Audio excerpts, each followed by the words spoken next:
النوتيلا اصليه، وانا مش فاهم ازاي. نفسي رايحه لحاجه حلوه، وطول ما في حاجه حلوه يبقى لازم حلاوه وقشطه، وطول ما احنا معانا حاجه حلوه يبقى لازم برضو كوبايه الكاكاو المتينه. احنا جبنا النهارده الرز بلبن بالنوتيلا، بيبقى جاي معاه معلقتين حلاوه وقشطه، ممتاز جدا في الحلويات، وعمل الفزعه وكسبت فزعه بلبن اللي هي الترند الاساسي. خلونا نشوف المره دي الرز بلبن بالنوتيلا هيظبط ولا هيبقى اي كلام.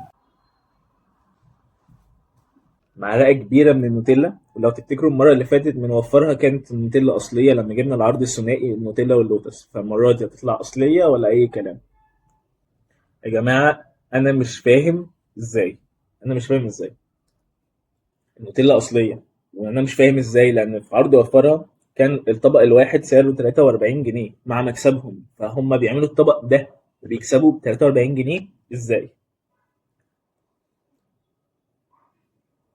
بس في الاول وفي الاخر بيكسبوا بيخسروا، دي حاجه مش بتاعتنا، احنا بتاعنا الطعم، وان هم بيستخدموا حرفيا صوصات نوتيلا اصليه 100%.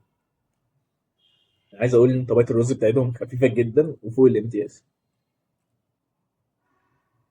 ودايما افتكروا لما تعملوا حاجه سخنه مع حلو اعملوها من غير سكر. الطبق دوت حرفيا انا هشتريه مليون مره بجد، جامد جدا. طعم الرز بلبن ممتاز، طعم النوتيلا الاصليه واضح 100%، السعر ولا غلطه.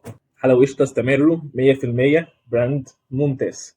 كده احنا وصلنا لنهايه الفيديو. لو عجبك الفيديو ادينا لايك، اعمل سبسكرايب، فعل زر الجرس، اكتب لنا في الكومنتات حابب نجرب ايه تاني من براند حلاوه قشطه او براند منافس بلبن. سلام. لا، حلاوه قشطه ارخص وافضل. جربنا نعمل كده، مفيش فرق، نوتيلا نوتيلا.